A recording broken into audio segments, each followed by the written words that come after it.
The beginning of Happily was like, we're gonna like build all these products and we're just gonna keep doing like 100 different things, which isn't a great strategy. My attitude on it at the time was very like, wasn't the whole reason we're doing this to like not have jobs? Like, why would we go do that? When you get to the execution phase, it's a function of management and diligence and oversight. You just don't want to screw up the recipe. Everyone's rolling a rock uphill, and the only upside is you do get to choose your rock. All right, we are back again. Another episode of Understory Unfiltered. I'm pumped to have Connor Jeffers here. Connor is the CEO and co-founder of Happily, which has been making a lot of big waves in the HubSpot ecosystem, and very soon to be outside of the HubSpot ecosystem, just in the ecosystem of SaaS in general. But Connor, great to have you on. Super pumped to talk about your journey. I think it's going to blow a lot of people's minds. And I think it's an inspirational journey that most smaller entrepreneurs are going to really, really get a lot of value from. I'm flattered. I'm just doing stuff, you know? Yeah, well, that's how it starts. You start doing stuff, and then that stuff becomes a business idea, and that business grows and grows and grows, and then eventually you sell that business or exit that business. The next one starts. So we're going to get into that, but I'm pumped for this. I want to get straight into it, though. So let's talk about your entire journey.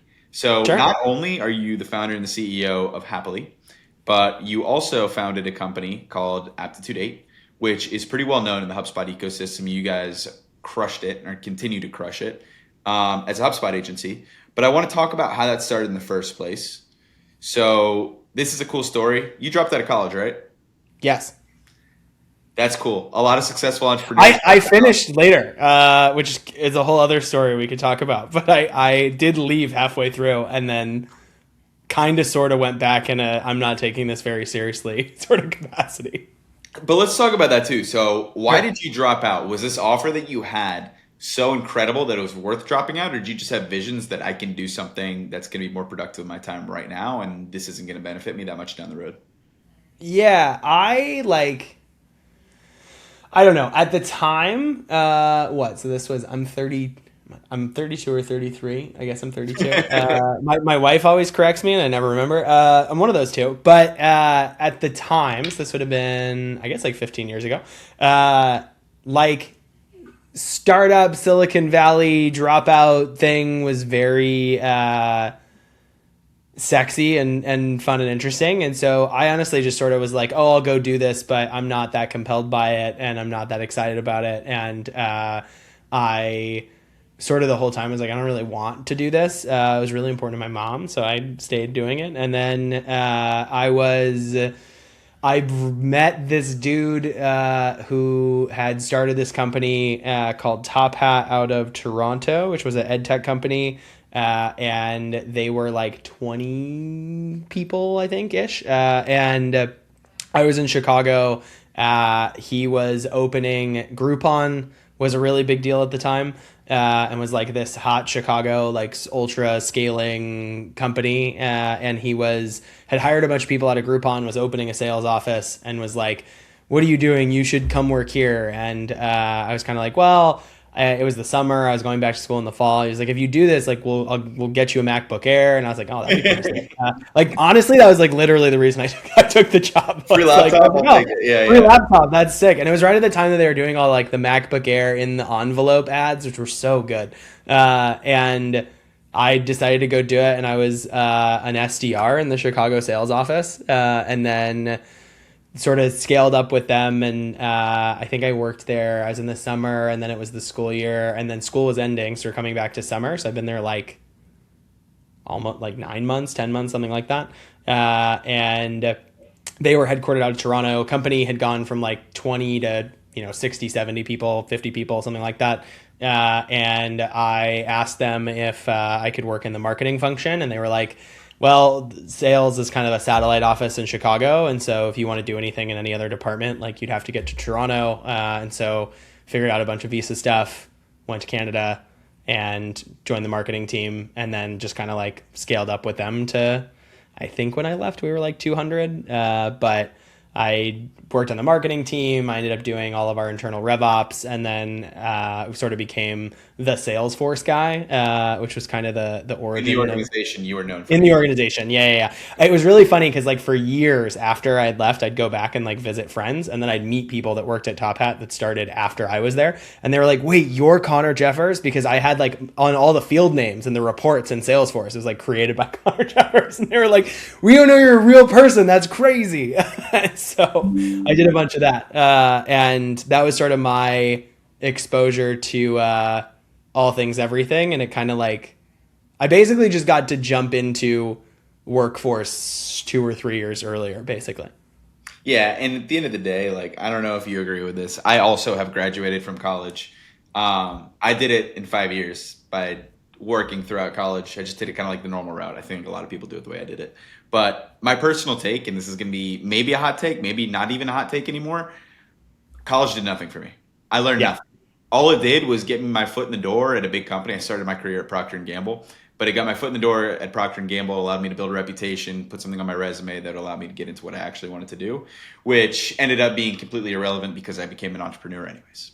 But with that said, You learn stuff along the way though, right? You don't get the oh yeah, for opportunity to sure. learn stuff. Yeah. I think that access though is changing. Like there was this goes into ancient history and we don't need to go do a ton of it, but one of these guys actually just left A and I reached out to him because he was amazing. But we used to work with this company called Praxis that did like alt ed. And so we would hire like 18-year-olds at A8 to be like associates and whatever. Like the director of solutions architecture at A8 now came from that program. We had a bunch of people and they were just like, we'll take 18-year-olds, we'll give them basic skills, we'll give them like a coach in person and we'll plug them into these companies. If anyone's doing that now, I'd love to like work with you and plug you, like reach out to me. But that was incredible. And I always, my view on that the whole time was like, this totally lets you skip a ton of time. Because if you can jump into like actually having skills and actually having career, like no one cares after like job number one, it's No, irrelevant. no. I don't even, I mean, I don't know about you. You've run two companies now. When I'm doing job applications or I'm looking at job applications, I don't even ask about school. It's not even a Yeah, me either. question. Yeah, it's not even Yeah, a I don't feed. even think about it. I could care less. I want to know about your experience and I want to know how tenacious you're going to be when you actually start here. That's what I want to know, Totally. you know? Um, and I'll even say, like, we had a guy who still contracts for us part time, was full time for a long time, and is one of the best people we've ever had in the company. He just turned 22, didn't go to college, completely self taught, go to market engineer, one of the best go to market engineers on planet Earth, and is absolutely crushing it. I'm not going to say his name because I don't want him to get nabbed and stolen. But he's an absolute beast. And youngest guy on our team didn't go to college. Don't Yeah. give a shit, you know? Yeah. But yeah, so that's amazing. So yeah, and I agree too. Skipping those 4 years and going straight into it. Like imagine how much I didn't even imagine. I know in the first 4 years of my career, I made more progress than I have Totally. up until becoming an entrepreneur. So it's like just skipping that. If your employer doesn't care, and especially if you're going to become an entrepreneur, who gives a shit? Just do it. Yeah. And look, I'm no career coach. I'm not saying you should skip college. I don't want parents coming after me and saying my kid skipped college and dropped out because he heard your podcast. I don't want that happening, but And you're like, how's it going now though? It's pretty sick. yeah, exactly. Exactly. My parents, like even for the first several years of A8, my mom was just like, are you gonna like, what's like, and I was like, it's going fine. It's great. Like, it's really good actually. Exactly. So let's talk about A8 because I want to hear Sure. this story. So how did A8 come about? I mean, you said that you were the RevOps guy at Yeah. Top Hat, but you're doing Salesforce. Yep. A8 is a HubSpot agency. Yep. So talk to me about post Top Hat into A8. How did this entire thing There were a couple conspire into things what it along is? the way. I won't spend a bunch of time on any of them, but like I left Top Hat. I joined a venture studio in Chicago, which was super fun. And I think I'm over chasing that high now, but I think for many years I chased that high. And like the beginning of Happily was like, we're gonna like build all these products and we're just gonna keep doing like 100 different things, which isn't a great strategy. And I've learned that despite everyone trying to help me not have to learn that lesson, I've learned that lesson maybe. But the did a venture studio, which was super fun.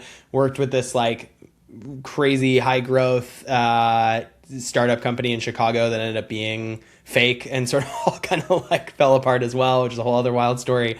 And then I had joined up with one of the guys that was at the venture studio and had left. And he was like, let's do our own and we'll like not have to deal with anybody and we can do it ourselves. And so I did that with him for almost 4 years, 3 years, 4 years, and we just kind of like never made that much progress.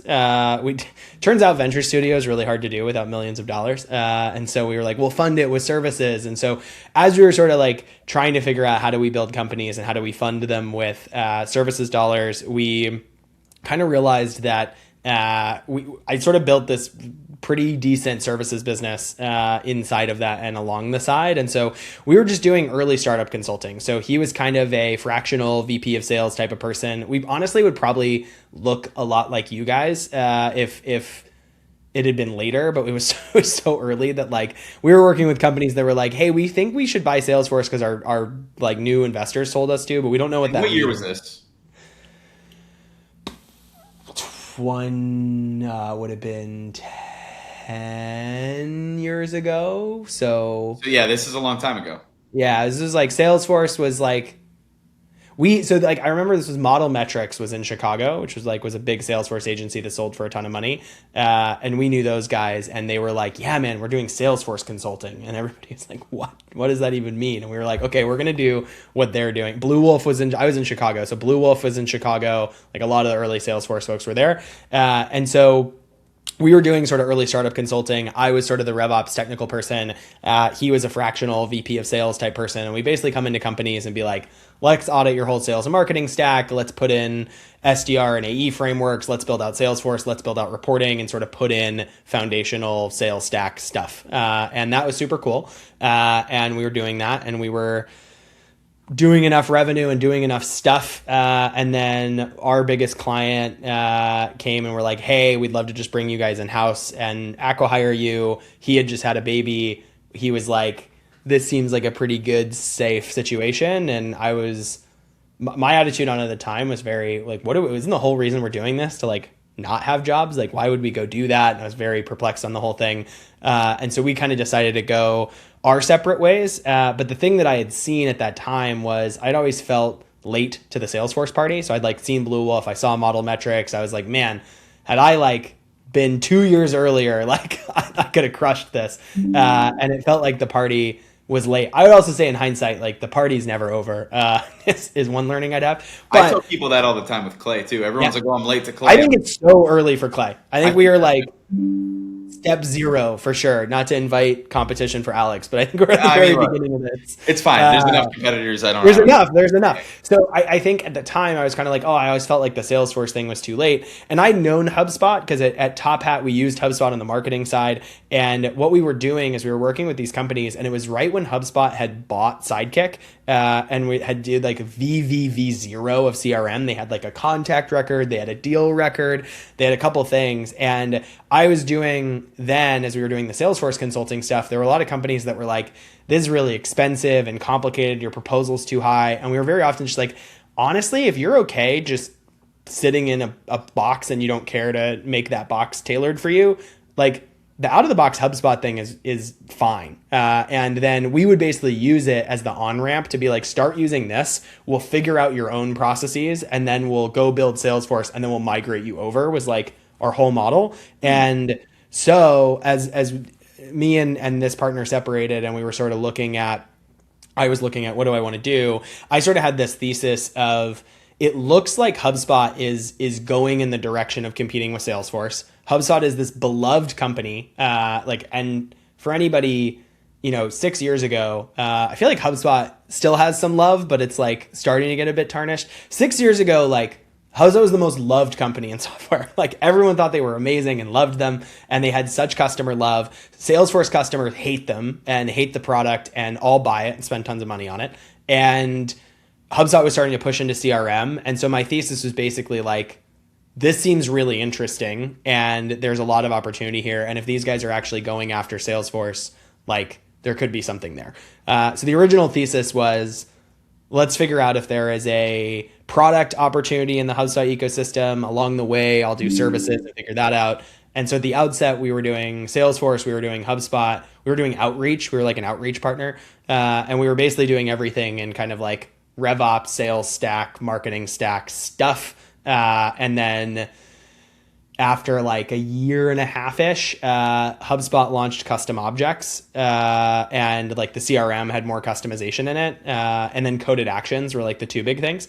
And then we just started talking about that and doing case studies on it. We signed some. I think like Lucid Chart was like the first big HubSpot CRM customer. Where were you talking about this? Was it on LinkedIn? Events? Yeah, I think it was mostly LinkedIn. And LinkedIn now is pretty saturated. It's still a great Exactly. You channel. were early. You were Yeah, early. we were early. We were That's early fine. to LinkedIn. Honestly, like it's a lot of being early to stuff, but trying to find where is their blue ocean, and going and being there, and doing a lot of, and we were doing a lot of LinkedIn content. LinkedIn was our channel. Like we did 100% of the business through LinkedIn for the first 3 years. That was where all of our leads came from. I did a lot of content. Team did a lot of content, and then HubSpot ended up getting in touch with us because they were like, "Hey, you guys are talking a lot about custom objects and coded actions, and like all of our partners are marketing agencies. Like no one else knows what these are." And we did some co-marketing content with them, and then we kind of became their go-to partner for complex CRM, custom objects, data model stuff. And then we're just kind of on the bleeding edge of what you can do with HubSpot, which honestly was like we were a mid-tier Salesforce partner that was in an ecosystem that had a really, really low technical aptitude. And as a result, we just like shone brightly to that whole space.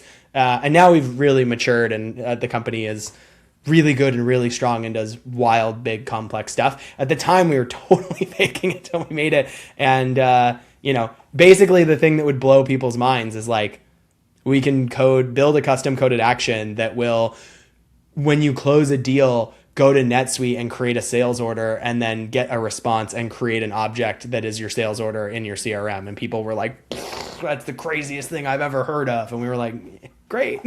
Yeah, exactly. And so that went really, really well. And then with that, we basically made the decision of let's double down on just HubSpot. And we broke our relationship with Outreach. We fired all of our Salesforce customers and said we're not going to do Salesforce stuff anymore. We I don't think we churned staff. We didn't like fire people, but we had a bunch of folks who were really talented Salesforce folks, and so we were like, hey, we're only going to do HubSpot now, and they kind of all matriculated out, and we decided that's going to be our only focus, and that was a good bet. So I absolutely love this story for a few reasons. One, the exact playbook that you just talked about is the way that agencies are still scaling today, by the way. Yep. So it's talking about really technical content, the value that they're bringing to their clients on LinkedIn. Sometimes it's events, sometimes it can be a podcast, it can be whatever form of content that it is, but content, getting out content and speaking, that's super important. Once they get those customers and they build that reputation, they find out what's actually working, where they're going to double down, where they're going to triple down, and where the scalability actually lives. And then they're going into that. So for you guys, it was HubSpot. For us, like we started as a LinkedIn ads agency, right? That was the very first thing we ever I didn't know that. We started, Yeah. Ali started the business by himself in like 2022, just doing LinkedIn ads basically as a freelancer. And it was just not scalable. It was one person. It's one person doing one skill. Ali is the best on planet Earth when it comes to LinkedIn ads, still to this day. But that's how we started. And so because of that, we were able to get into Ali's network from Metadata, which is where he worked previously. And then when I joined him full time and we just decided to co-found like basically a brand new business together and build it, we started offering Clay. Clay is what's really taken us to the next level in terms of brand awareness and things like that. I'll be honest with you, still to this day, LinkedIn ads, not just LinkedIn ads, Google ads, every paid media in general is 60% of our business. It's bigger than go-to-market engineering. Yeah, most people don't know that because we're way louder about go-to-market engineering. Yeah, of course. Because it's so good for our brand. And we still do have a multi-million-dollar business when it comes to go-to-market engineering, but it's even more millions on the paid media side. And we're still unbelievably good at that. But with that said, we have to figure out where to double down, where to scale. But you have to do that through that experience. So it's like we have to get our brand out there by talking. Then you have to figure out what's working. And then you migrate the business into where it needs to go to scale to where it needs to be. But I think for you guys too, like it's highly complementary. it is, exactly. Like, and that was something even now, like I always, when I would talk to PE folks or anyone who's interested in it, they're always like, what's another thing that you would do? And I think that like the two things that I would always tell people are interesting, like I could see us getting into like NetSuite or ERP staff because that's highly complementary, or like Stripe and payments and some things on that side. But I mean, 8 will do 12 million in revenue this year, and like Amazing. all of it's HubSpot services. And Amazing. I think the upper bound for HubSpot services is like over 20. Like doubling revenue seems like an execution problem and not a TAM problem. Okay, so this is another thing I really want to talk about. So you and I had a mentorship call. You mentored me. We're only a couple years apart, but I absolutely admire what you've already done in your career. And you talked about, so to be clear, this is another thing we should talk about. You have exited Aptitude 8. Yeah, You have exited. Connor is out. I'm But out. with that said, you still have equity in the business. From an Yes, operational perspective, you're out. From an I'm equity out. standpoint, you're very much I'm there. like I'm currently I'm like they just switched like password management stuff, and they're gearing up for a bunch of like infosec things. So like I'm like losing access to things, and I'm like, hey, like can I log into this? And they're like, no. It's like, hey, I might be the biggest shareholder in the whole company. Can I get some access to I'd this? like to log in. They're like, you will receive financials Yeah. on Don't the worry, your regular. dividends on the way, Connor. Yeah. And I'm like, oh man, I like literally had that conversation this week. I was like, I don't really have a counter, but like I don't like that I can't log into this. Yeah, Like, yeah, yeah. But I want to talk about what you just said too, an execution sure. problem. So we talked about that on the mentorship call that we had as well. But when you say an execution problem, what do you mean by that? Yeah, so I think in in business or startups or whatever, pick your category. I think that there's discovery problems, there's like engineering problems, and then there's like execution problems, and maybe I'll make up more as we go because this is not super well refined. But I think like as a starting point, right? Like discovery problems are things that are you got to do research, you got to make stuff and show it to people. It's like a function of taste, right? Like you're in the kitchen and you're just like whipping ingredients together and trying to figure out like is this good? And I think that a lot of really early stage, like, and I think one of the things that people miss looking at startup ecosystem generally is like this is how 2x OpenAI researchers raise raise on $100 million valuation, because the bet's just like I bet those guys can cook up something that tastes pretty good, and like I don't know anything else about it, right? I just know that that's interesting, and that is a one part of the problem, which is what is the thing that's interesting? Then I think you have the engineering problem, which is like, okay, we figured out something that's interesting and good and people want, and now we have to make that thing. And when I say engineering, I'm not just talking about like product or whether it's software or it's physical. Like this also applies to services, which is like, it's easy to find somebody who's like, I would love for legal advice that is highly tailored and incredibly inexpensive and anyone can access at any time. And you're like, that's a great product idea. And you're like, can you make that happen though? And so I think that then you have the engineering problem of like, can you make that work? Like, and can it be done? I think once you do the discovery, you do the engineering, now you have, theoretically a product that people want to buy. That you want to be able, how to make it. Then you kind of have, I guess, before execution, maybe you have scale, which is like, how can I do that in a way that it really becomes a business?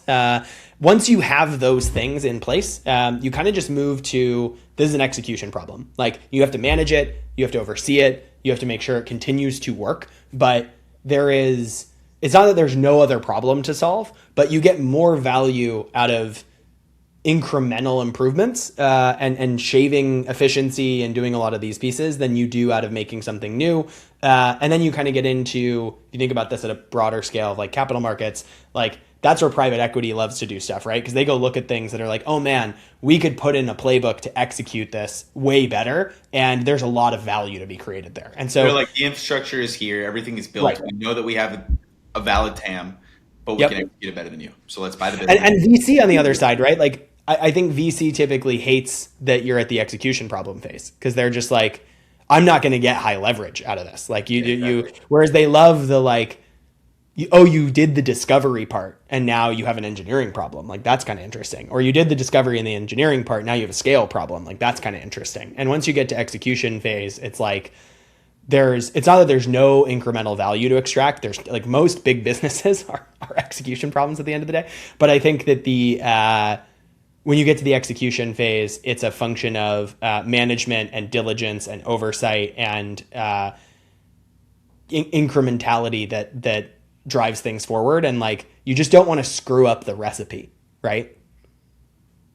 I actually love the way you just broke that down. You simplified business so much, but you basically just said, so there's a discovery phase of business, which is figuring out, is this a good business model? Is this something that's actually going to work? Is there a need for this? The engineering problem is building the product or service to actually solve for whatever that problem is that you've discovered is a good problem that you can solve for. And then the last piece is execution. I think I would put scaling in between.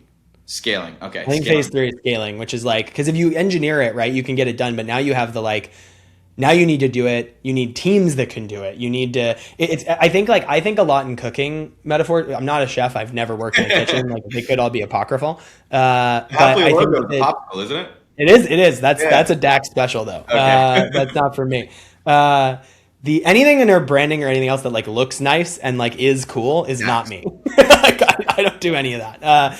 And we have a really talented designer, but both of them have incredible taste and make the things that we make cool, and it's certainly not me. But I think that the third is sort of the scale of like, you figured out how to build it, but can you do that increasingly, and is it scalable of some kind? And I think once you have that, now we're just executing with diligence and sort of continuing to get it to where it needs to go.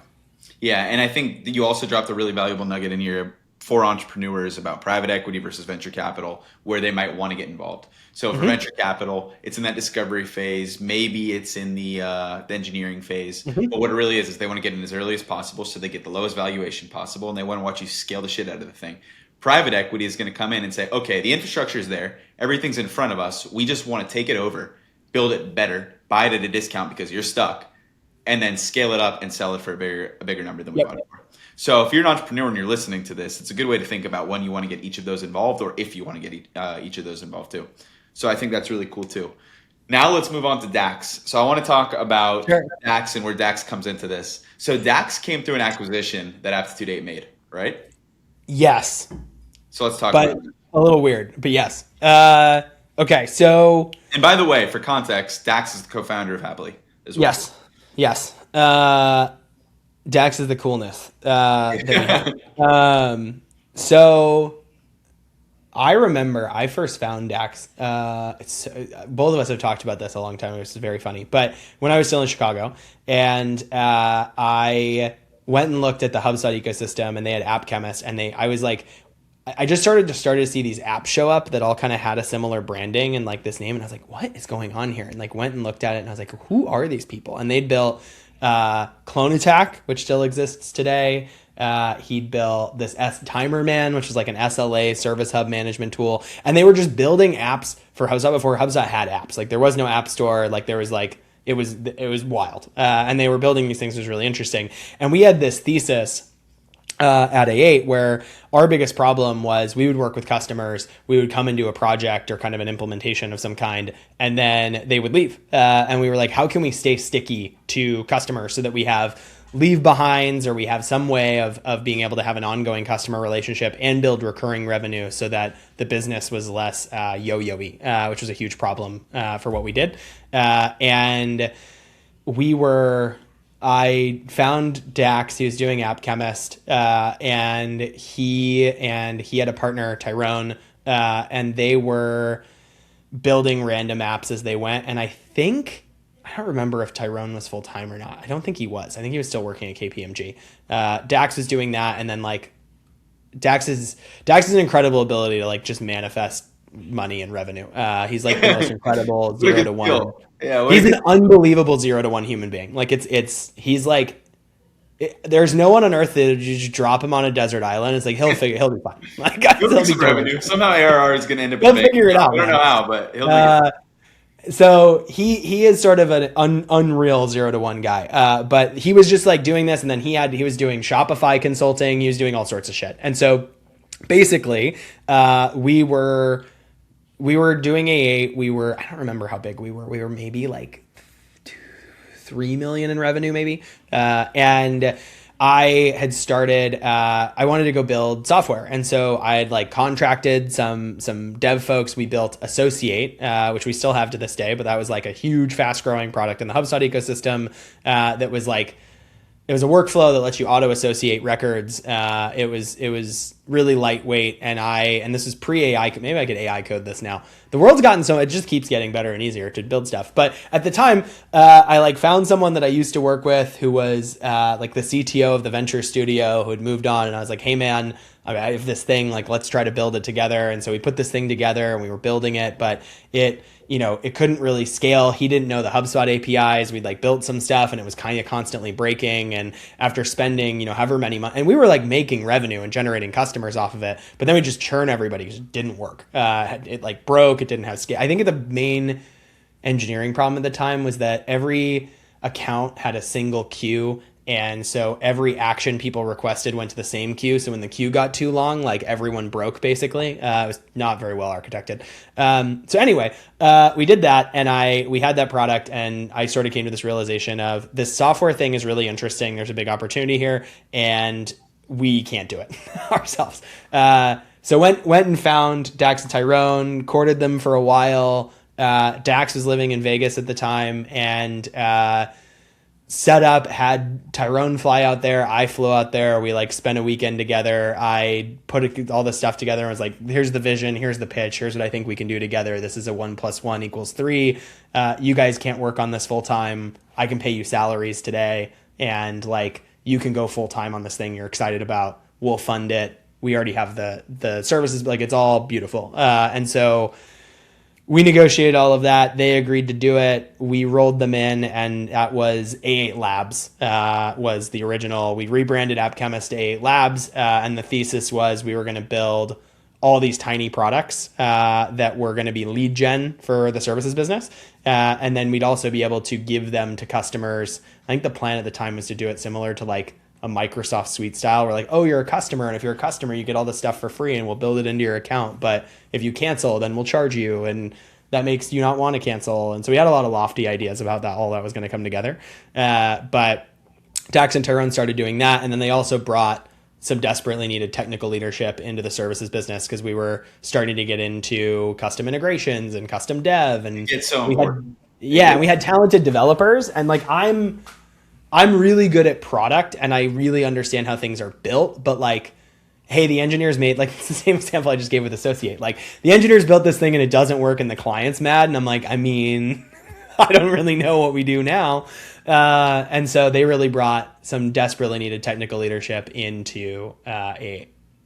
That's such a cool story. And you also said you keep dropping like these little micro bombs in here that I think are slipping under the radar, but you said another one. You were like, okay, we're using all the little mini products that we were building as a lead gen source for the services business because services you can charge way more money for, obviously. Yep. And typically services, if you're running them the right way, if you're really efficient with them, then the margin's fantastic. And there's so much money to be made and that pays all the salaries. So I think another thing that entrepreneurs can learn from this too is if you have a services business, sometimes it's worth having those little microservices or those mini things that you can offer to get people in the door. And then once they're in, you can upsell them on the bigger thing, which is the services piece. So I think that's a really cool nugget too, that you just kind of slipped in there, but it's kind of a little stroke of genius. It was solid on the strategy side for sure. Yeah. We were excited about it. Yeah. So that's super cool. And then AppChemist transitioning into A8 Labs. How did Happily become what it is? I guess the real question is we've evolved through a lot of transitions. There has been a lot of transitions, but they're all adjacent to each other, which is really cool. They're all adjacent. Yeah. So we were doing A8 Labs. We built a bunch of these little tiny products, and then they just like rocketed in the HubSpot ecosystem. So HubSpot basically opened up their, this is pre-Yamini. So like Halligan and Dharmesh ran the very first app accelerator, which was like, we're going to open an app store. We're going to have this thing. We were involved in it. And how big is the HubSpot ecosystem, by the way? It's 12 billion or something like that? I don't know. They have all the numbers that they like to throw around the IDC thing. It's definitely double-digit billions. I know that. It's in billion. I should know that 36 is the new number that they like to share. 36 billion HubSpot ecosystem opportunity. They have a big white paper for it. 36 billion. It's gotten bigger. It's doubled in the last couple of years. And that's like services, it's software, it's all the stuff HubSpot customers spend money on beyond just HubSpot. And so we were building all these apps. The apps were very successful, and we're driving tons and tons of installs. And HubSpot Venture. Oh, and there's one nugget of insight before this. So I knew from the venture studio when I was working there in Chicago that having basically like the types of business entity and structure you want for a services business is very different than a software business. And so when you fundraise, if you're raising money, you want to be a C corp because C corps have shares. They're divisible. They like have governance to prevent you from issuing new shares and diluting everybody or just like paying yourself tons of money. And then there are sort of LLCs, which are designed for you're running a services business. You want to pass through money to it. It's much more tax advantaged. You don't pay taxes twice. There's like a whole bunch of different stuff. But when I did the App Chemist thing, we did it as a separate entity and as a C corp. And so I did that intentionally at the outset because I didn't want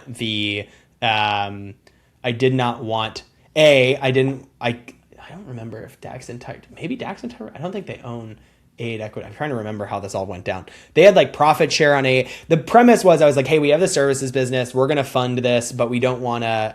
I don't want to break the LLC that I have because it's like beneficial for me, and I also don't want to pull the software IP into the services business because I don't want to dilute those. And so we'd had them for two separate entities. So the reason that I say that is it mattered because HubSpot Ventures came to us and was like, hey, we're really excited about the HubSpot ecosystem. We really want to attract other people to build here. We want to be like Shopify. We want everybody to like come and build apps on top. And we see that as like, this was pre-AI. AI has kind of shifted a lot of this, honestly. But that was sort of, we're going to be a platform. That's our next big opportunity. Like that's the goal. And so we want to invest and but we're really worried about the tie to the services business and like we can't invest in a partner. And I was like, actually, we already solved that problem for you. And so HubSpot invested. And as they were doing that, Dax and I were talking a bunch about the business and the opportunity. And we were starting to get a lot of partners, like HubSpot partners, that wanted to sell our products to their customers or like implement them as part of a solution. And they were really reticent to do that because of the A8 relationship. And they were like, we don't want. And so we were actually seeing like the attachment to the services business was holding the software business back because partners and I don't know what the number is now, but like 47% of HubSpot's revenue is attached to a partner. So a huge swath of HubSpot customers have tons of influence from the partner ecosystem. And the partners were like, don't install those products. I don't want you to take our customer. Like this freaks me out. And so we decided with the HubSpot announcement and with the rest of this, and HubSpot invested for us to be like, go find the killer app for our ecosystem.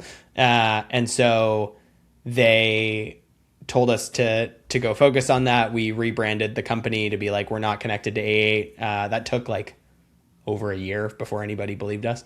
And we sort of switched it over to Happily and then still had a bunch of products. And it's a while before we had Event and Quote from there. And so, okay, so that's the inception of Happily. Now Yep. let's talk about Event and Quote Happily, which are the two primary core features or products. Not then. Then we had like a bunch of products. We had a bunch of apps. We were like, the whole thesis, there's this company called AppFire in the Shopify ecosystem. That was what we wanted to be. They have like hundreds and hundreds and hundreds of Shopify plugins. And their whole business is like, we have a plugin for every problem you run into. And you'll find one and then we'll sell you the other ones. And then we'll like upgrade you to this package where you just get everything. And they're doing like 150 million ARR.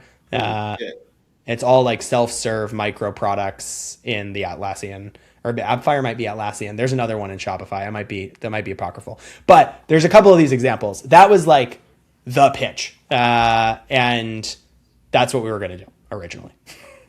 And then that pivoted into Event. And then life happened. Yeah. Basically, we found out two things. I think one is, one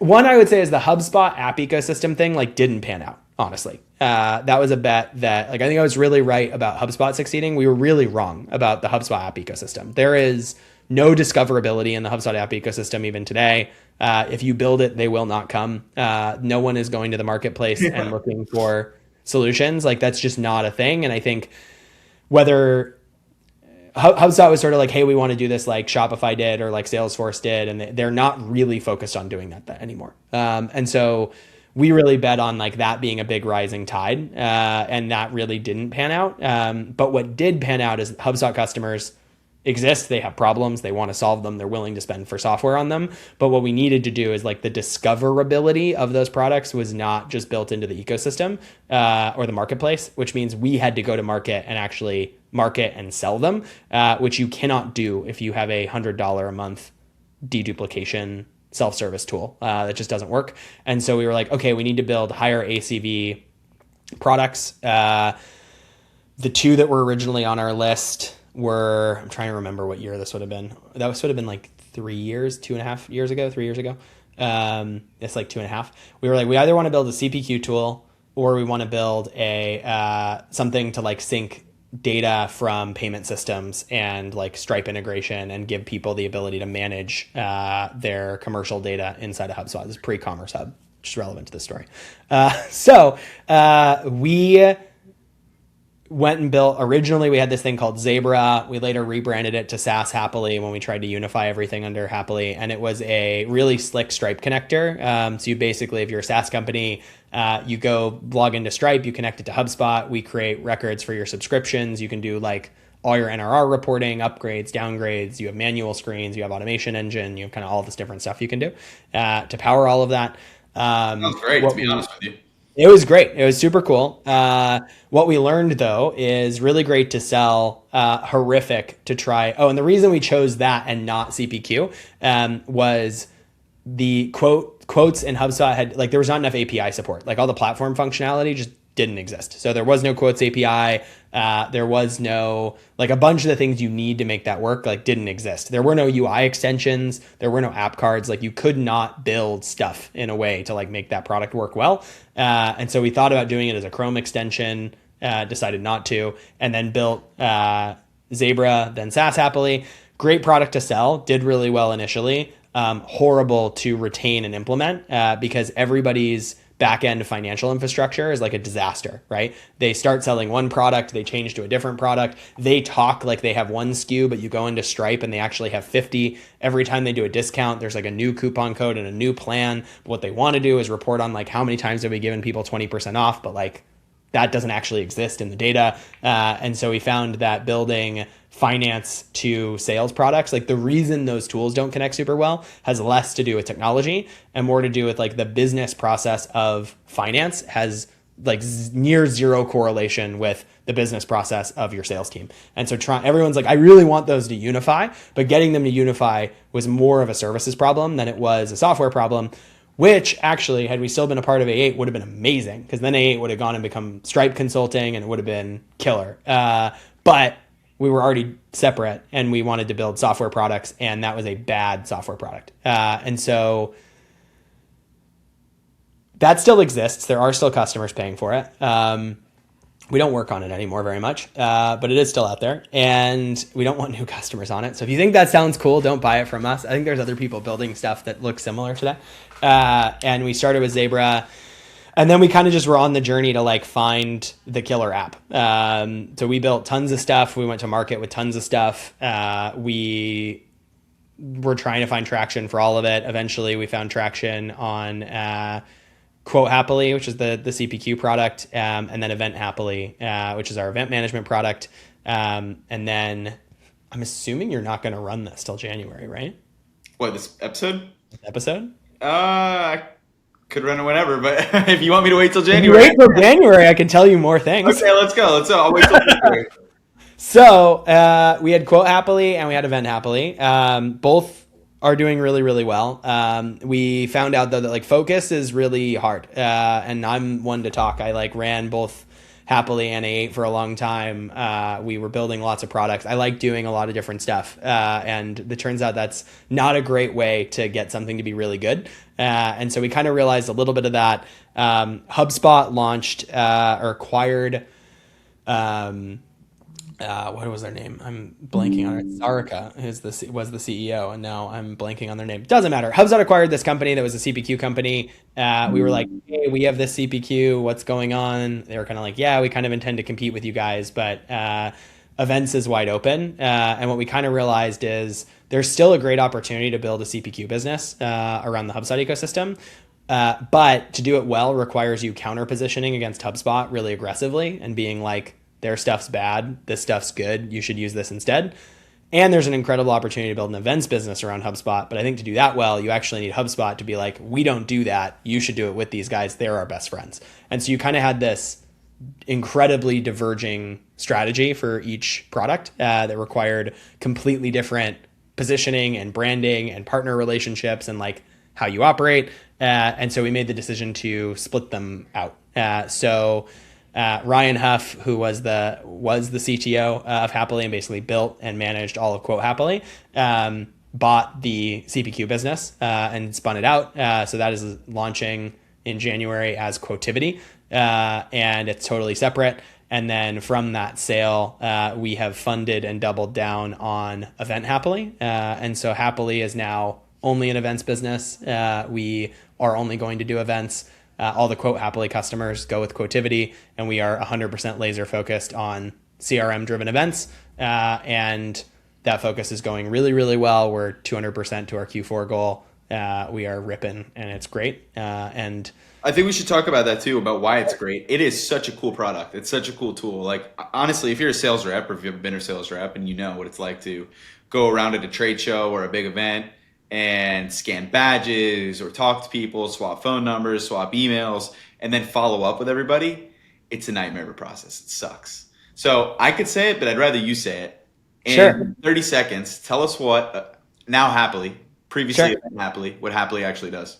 Yeah, so Happily is native event management for HubSpot, and will help you with 3 different parts of your event strategy. So the first piece is planning and managing your events. So think customer dinners, happy hours, micro conferences, anything you're doing where you host and run an event and you want to track and manage who came, who showed up, who attended. We give you all the tools to issue QR codes, drive check-in, surface things to people when they check in based on CRM data, invite people, track how you invited everybody, all your event performance. So for all the events you host, we then have our lead capture app, which is if you attend events. So sales reps go to a trade show, take a picture of a badge.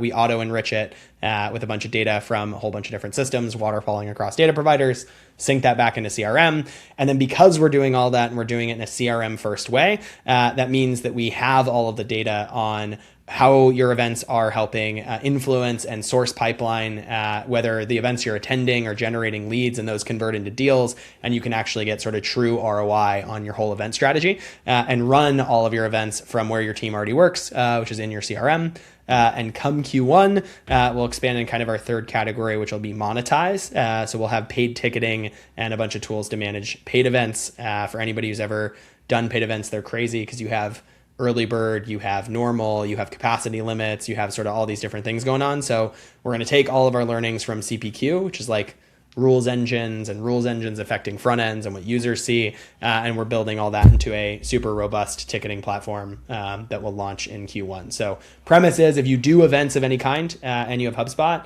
you should probably be HubSpotting Happily. I couldn't agree more.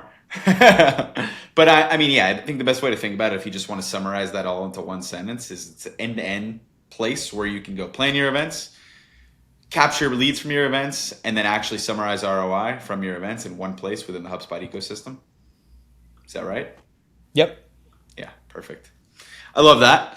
And there's one other thing that I want to talk to you about, and this is going to shift pretty hard on you.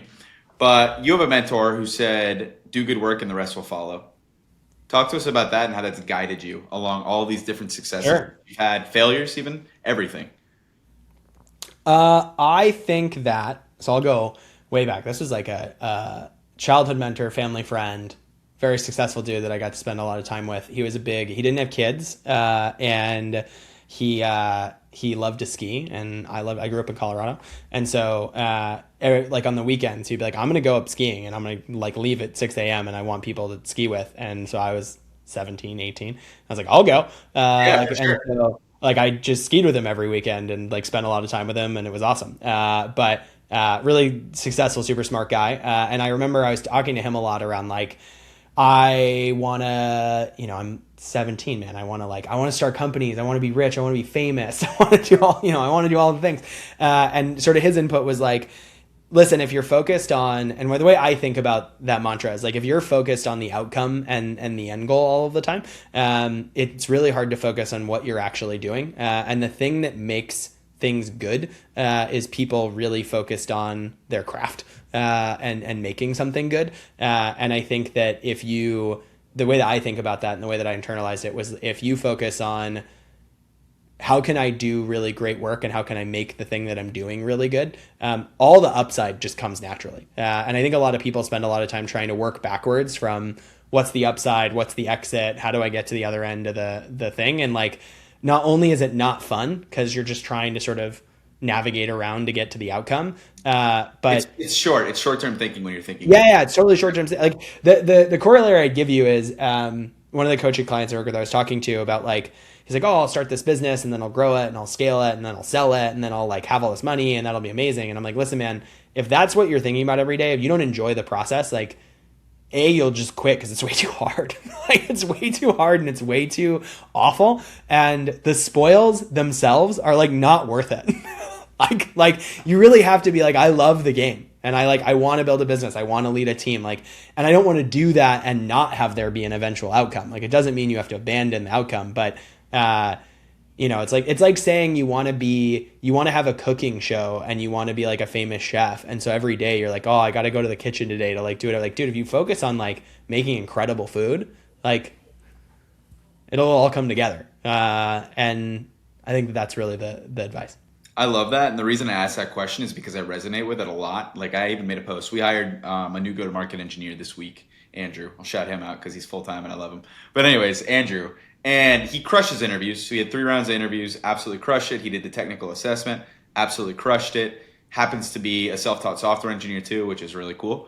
I'm pumped about that. But that was one of the things that I really looked for was the fact that he taught himself how to code. I thought that was super impressive.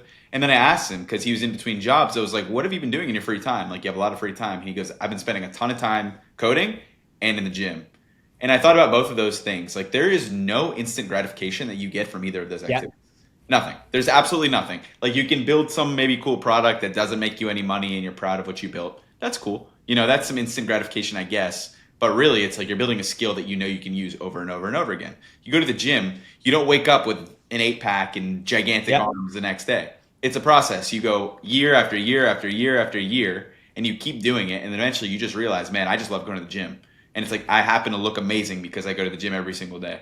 And so that was one of those things I looked for in him. But I feel the same way, and I know Ali does too. It's like both of us, we just love building what we're building. We love this team. We love the business. We love learning every single day. I love the lack of monotony. It's like every single thing that we do is different every single day, which is amazing. So it's like I feel the exact same way. If you're just passionate about what you do, so it's do good work, but it's also if you do something that you're passionate about, man, good things just pop up in your life. Opportunities come your way. You meet really cool people. Money does come your way. Everything comes your way when you're just working really hard and trying to be the best version of whatever it is that you're doing or try to do the best thing of whatever it is that you're doing. The thing that I would comment on is I think a lot of people people hear passion and they're like, oh, like that has to, like I would do it for free. And I don't think those are the same thing. And I think that you can have like, you can have tremendous passion and stimulation from something and be like, I don't choose to do this on a Saturday if I have nothing going on. Like I don't think it needs to be this is my recreation. I think that to your point, it's there's something that I'll actually give Daniel Zarek of Arrows, who's a good friend of mine, his other HubSpot portfolio company. We have all the same, we're each other's therapists. It's a wonderful relationship. But something that he said that I quote a lot is like, everyone's rolling a rock uphill and the only upside is you do get to choose your rock. And so like, that's how I think about it and not, this is what I do for fun, but you have to roll something uphill. Yeah, no, for sure. And the other thing too, though, with passion, it's like, I didn't think when we started this business, I'm so passionate about crafting unbelievably good emails, But it's also when you become really good at something and you become really, really well recognized for something, you become more passionate about it. You're like, I don't want to say it becomes your identity, but you tie it to your identity. Do good work. Yeah. The rest will follow. Yeah, exactly. So it's like you just become passionate about things you're good at. Like, I don't want to get into my personal life, but I was on a date with this girl and she happens to be an Instagram influencer, right? And she was talking Alex is like in the last couple minutes, I'm just gonna no, but she happens to be an Instagram influencer, right? And she's telling me she wants to start this other business. And I'm like, that's really cool. Here's what I would do to start this. And she goes, I just don't want to do something where I'm gonna feel so stressed out that I'm not happy doing it anymore. And I said, if you do something really well and you're absolutely crushing it, you will feel so fulfilled and so passionate about it that it won't even feel like a job anymore. It's like something you're going to wake up excited about every single day. But I look forward to Monday yeah, same. Every single every week. week. I haven't had a Sunday scary in 3 years, Yeah. honestly. Yeah. Yeah. So yeah, we're on the same page about that one. But I love that. I think that's a great motto to live by for anybody. It's like just do good work and the rest will follow. So whoever that guy is that you're talking about, smart guy. I'm not surprised at all that he was ultra successful. Yeah. But these are the two final questions that I ask every guest that comes on to the podcast.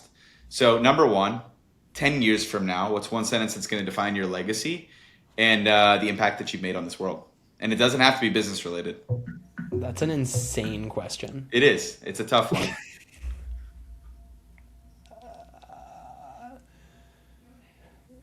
Maybe new HubSpot was cool before anyone else did. I don't know that we'll be as HubSpot focused though next year. I think we'll probably be more than that.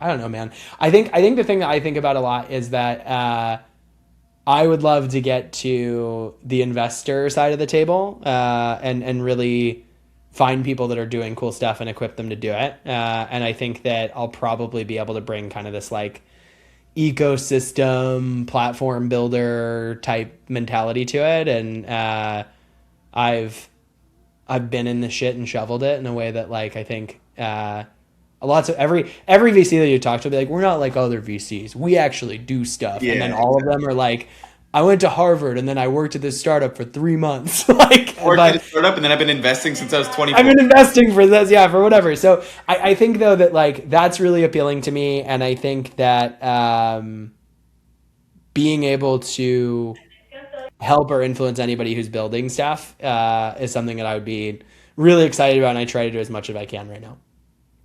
So that's a really cool one. Helping new business owners actually build something and using your experience to help the next generation. That's Yeah. awesome. Okay, last question. What's the most important advice that you wish you had when you were first starting? I'll tell you the one that I've already said, and plenty of people told me, by the way, that this is the thing.